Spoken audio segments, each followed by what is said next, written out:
জানে না আলভি অ্যাকচুয়ালি কেমন, বুঝতে পারছেন? যেটা জানেন না সেই বিষয়ে কোনো কথা বলতে আসবেন না।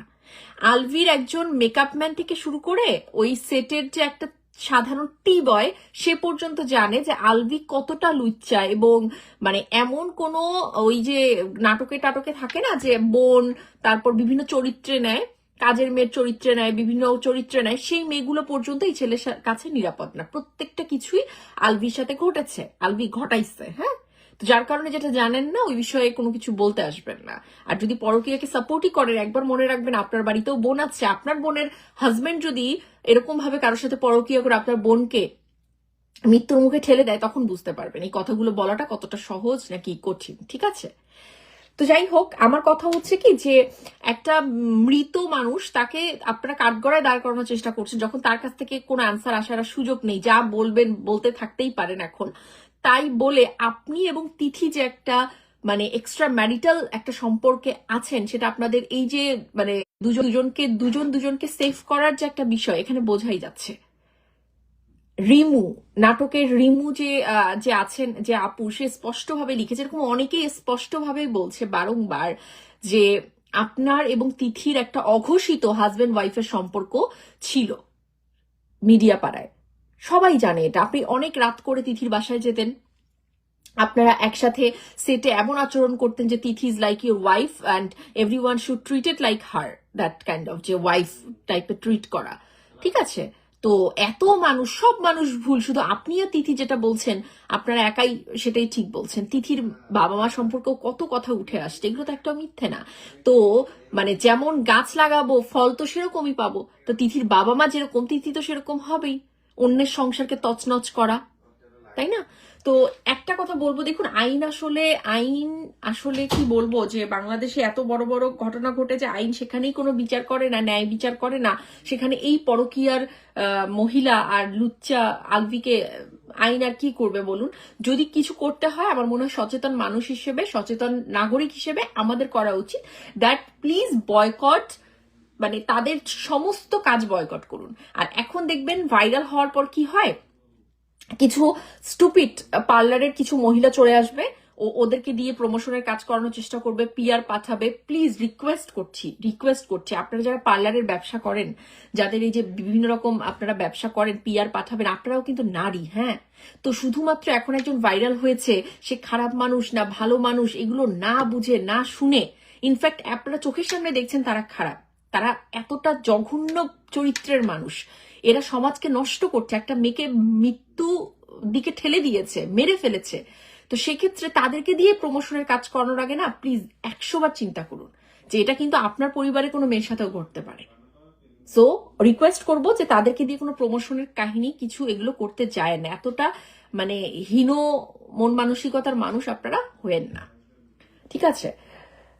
তো এই আর কি। আর এখানে অনেকেই লিখছেন, আমি দেখতে পাচ্ছি যে আপনি কেন ওই মহিলা সম্পর্কে কিছু বলেন না, উনি তো পরকীয়ার রানী, উনি তো শুরু করেছে। দেখুন, আমি ওই মহিলা সম্পর্কে বিগত সময় অনেক কথা বলেছি, প্রচুর প্রচুর প্রচুর বলেছি। আমি একটা কথা সবসময় বলি যে পরকীয়া একটা what happened to my, so আমি সবসময় একটা কথা বলি যে পরকীয়া হচ্ছে একটা অপরাধ, এবং এই অপরাধটা যে করবে সেই অপরাধী, এবং সে হতে পারে আমাদের যে কোনো অ্যাক্টর, হতে পারে দেশের মেগাস্টার, হতে পারে দেশের সুপারস্টার, হোয়াট এভার। অপরাধীর চরিত্র, অপরাধীর নাম একমাত্র অপরাধী, সে কে আমাদের সেটা দেখার দরকার নাই। উই জাস্ট অনলি মানে আমরা we just only worried about our society. আমাদের সোশ্যাল ভ্যালুস গুলো যে নষ্ট হয়ে যাচ্ছে সেগুলোতে আমরা কনসার্ন। এছাড়া কে কোন মানে থাকে না যে কোন প্রফেশনের বড় মানে কেউ হয়ে গেছে তাকে বুঝে কথা বলতে হবে, নট নেসেসারি। কেন, কি দরকার? তো আপনারা যার নাম বলছেন পরকীয়া রানী, তাকে নিয়ে আমি প্রচুর কথা বলেছি বিগত সময়ে, যার কারণে ওই নামটা আমি মুখে উচ্চারণও করতে চাই না। সো যে যে যে কাজ করবে, এবং আপনারা দেখেন না পরকীয়াকে সাপোর্ট করার জন্য তো বাংলাদেশে মানে মানুষ রেডি থাকে যে পরকীয়াকেই সাপোর্ট করবে। আচ্ছা, অনেক আপু জিজ্ঞেস করেছিলেন হেয়ার ফলের যে বিষয়টা, আমি ওইটা নিয়েই আপনাদেরকে আজকে একটু বলতে এসেছি। সেটা হচ্ছে যে এইটা আমি জানি না আপনারা ওখানে পাবেন কিনা, অ্যান্ড আমি এটা নিয়েছি ওয়ালগ্রিন থেকে আমাদের এখানে। ওয়ালগ্রিন থেকে আমি এটা নিয়েছি। এটা একটা বায়োটিনের পেপটাইড একটা অয়েল, অ্যান্টি হেয়ার ফল এবং ডিউ টু ব্রেকেজ মানে ভাঙে যে চুলগুলো সেটার জন্য খুবই ভালো। অ্যান্ড নো প্যারাবিন, মানে সবকিছু ফ্রি আর কি, প্যারাবিন ফ্রি, সব যেগুলো ব্যাড ফর হেয়ার সব ফ্রি। অ্যান্ড এর সাথে আমি ভাইটামিন ইটা সবসময় দিই। এটা খুব ভালো কাজ করে। এবং কাস্টার অয়েলটা আমি ইউজ করি চুলের জন্য, বাট কাস্টার অয়েলটা শেষ হয়ে গেছে আমার। এটা আবার যে জ্যামাইকান কোনো একটা ইয়ে থেকে নিতে হবে। জ্যামাইকান ব্ল্যাক কাস্টার অয়েলটা ইউজ করবেন, really good for hair growth. এটা খুবই খুবই ভালো। আমি বলছি হতে পারে নাও হতে পারে, একটুর জন্য খারাপ লাগছে, তবে তার বাচ্চার কথা ভাবা উচিত ছিল। দেখুন রেদওয়ানুল ভাই, উনি কিন্তু এমন একটা ড্রেস আমরা পরা অবস্থায় দেখেছি যখন actually she is like dead body, so একটা ভালো ড্রেস পরা। এবং ওই দিন কিন্তু তার অনেকগুলো কাজও ছিল, ইফতার পার্টি ছিল আই গেস, এবং অনেক কিছু। তো সেখান থেকে একটা মেয়ে, সে কি এমন মানে ভিডিও কলে দেখেছে, আলভি তাকে দেখিয়েছে যে সে কোনোভাবে আসে তাকে নিতে পারে নাই। সো আমাদের বুঝতে হবে। মাইশা আক্তার তুষি, লুচ্চালুচি বয়কট, এটাই আমাদের করতে হবে আপু। বিকজ আইন বাংলাদেশে আপনারা দেখেন না যে এত এত ধর্ষণ হচ্ছে, কোথায় আমাদের আইন বলুন, কি করতে পারছে বলুন। তো সেক্ষেত্রে তাদের উপর ভরসা করে লাভ নাই। আমরা ওদের নাটক দেখবো না, ওদের কোনো কাজ দেখবো না, ওদের রুটি রুজিতে একটা মানে আঘাত করুন, দেখুন না কেন পরকীয়া কোথায় ছুটে চলে যাবে। আর এইসব লুচ্চি তিথি, এরা টাকার জন্য শুধুমাত্র এই ছেলেগুলোর পাশে এসে দাঁড়ায়। ঠিক আছে, বউ বাচ্চা জেনে শুনে যে নারীরা একটা ম্যারেড মানে মানুষের জীবনে আসে, সে নারীদের চরিত্র কতটুকু কি হতে পারে একবার ভাবুন তো। সিরিয়াসলি বলছি, নারী হয়ে যে এই কথাগুলো বলতে হয়, এটা আমাদের জন্য লজ্জাজনক। কিন্তু যেটা সত্য সেটা সত্যই। একটা ম্যারিড লোক, তার বউ বাচ্চা আছে, দেখার পরেও যে নারীরা রুচি বোধ করে সেই লোকের জীবনে ঢুকতে, তার মানে সে কি পরিমাণ মানে একটা জঘন্য মেয়ে মানুষ হতে পারে, এটা আসলে তিথিকে দেখলে বা পরকীয়া রানী বা আরো যারা আছে, তো তাদেরকে দেখলেই আসলে বোঝা যায় যে এরা আসলে কোন কোয়ালিটির। আপনি এখন শাকিব খানকে নিয়ে কথা বলেন না কেন? শাহিন, আমি কথা বলি না আসলে, তাকে নিয়ে কথা বলার লোকজনের অভাব নেই। সো আমি এখন দর্শকই থাকতে চাই। ইনফ্যাক্ট শাকিব খানের জন্য শুভকামনা নিরন্তর সবসময় থাকবে, অ্যান্ড হি নোজ দ্যাট।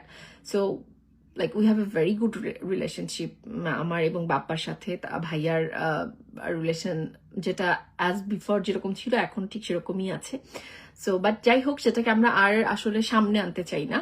আর তার উগ্র ভক্তরাই কন্টেন্ট করুক, কারণ উগ্র ভক্তদের যে একটা জনরা, ওখানে কোনো ভদ্র মানুষ থাকতে পারে না, ওটা সেই জায়গায় বাসযোগ্য কোনো স্থানই না। এই কারণে আমি আর এটা নিয়ে কোনো কিছু কাজ করতে চাই না। আচ্ছা, আশিক লিখেছে, কেমন আছেন আপু, আপনার ভিডিও অনেক ভালো লাগে। Thank you so much, thank you, খুব ভালো আছে আলহামদুলিল্লাহ। ওই মেয়ে তিথিকে দেখলে আমার বমি আসছে। শোনো, যারা পরকীয়া করে না, এরা কোনো আর রূপ দেখে না, বুঝছো। এরা বাসার মধ্যে সুন্দরী বউ রেখেও এরা বাইরে গিয়ে ওই তোমার কি বলে মুখ পোড়া মানুষকে দেখতেও এদের রুচিবোধে আটকায় না। কারণ এদের কাছে এটা একটা তোমার মনস্তাত্ত্বিক একটা ব্যাধি। তো এদের মনে হয় যে আমার একটা এক্সট্রা ম্যারিটাল কিছু থাকতে হবে। হ্যাঁ, শুধু বউ দিয়ে হচ্ছে না, আমার এক্সট্রা ম্যারিটাল থাকতে হবে। তো এইরকম টাইপের। সো রূপ এখানে আসলে নট ম্যান্ডেটরি ফ্যাক্টর। সো যারা আপুরা আছেন কমেন্ট করুন যে আমরা আসলে ওদেরকে বয়কট করতে পারবো কিনা। রাইট, এটা হচ্ছে এখন ফ্যাক্ট যে আমরা অ্যাকচুয়ালি এটা বয়কট করতে পারছি কিনা, পারবো কিনা। আচ্ছা, ভাইটামিন ইটাও আমি একটু দিয়ে দিচ্ছি। আমি আপুদের জন্যই মেইনলি এসছি, কারণ আমি এত ইনবক্সে রিপ্লাই কিভাবে দেবো, আই রিয়েলি ডোন্ট নো, আমার এটা সম্ভব না দেওয়া। সো আমি যার কারণে এটা নতুন একদম, সো আমি যার কারণে চলে এসেছি লাইভে যে আপনাদের সাথে একটু কথা বলে, আমি আপুদের কথা শুনতে চাই যে আপুরা এই লুচ্চা লুচ্চিদেরকে নিয়ে কি ভাবতেছে, আপনারা কি ভাবছেন বলুন। আপু কেমন আছেন? শিমুল, ভালো আছি, থ্যাংক ইউ। সো তোমরা যারা আমার ভিডিওতে এত এত ভালোবাসা দাও, থ্যাংক ইউ। আমার ভিডিওগুলো যখনই দেখবে শেয়ার করে দেবে, ঠিক আছে, শেয়ার করে দেবে। অ্যাকচুয়ালি কি হয় বলতো, যে আমরা তো আসলে মানে দেশের একজন নাগরিক হিসেবে কথা বলি, ঠিক আছে। হ্যাঁ, এখন অনেকে বলেন যে আগের কোনো বিষয়ে তো আপনি কখনো কথা বলতেন না, তখন কি অন্যায় হয়নি? দেখুন, তখন কথা বলিনি মানে যে আর কখনো বলতে পারবো না, তা তো আসলে নয়। আমার ভাবোদয় যখন হবে আমি তো তখনই কথা বলবো। তো অ্যাটলিস্ট এখন যে হয়েছে, এটাই তো আল্লাহর কাছে শুক্রিয়া যে এখন অন্তত আমার ভাবোদয় হয়েছে, আমি কথা বলছি। এই ঈদে কি মুভি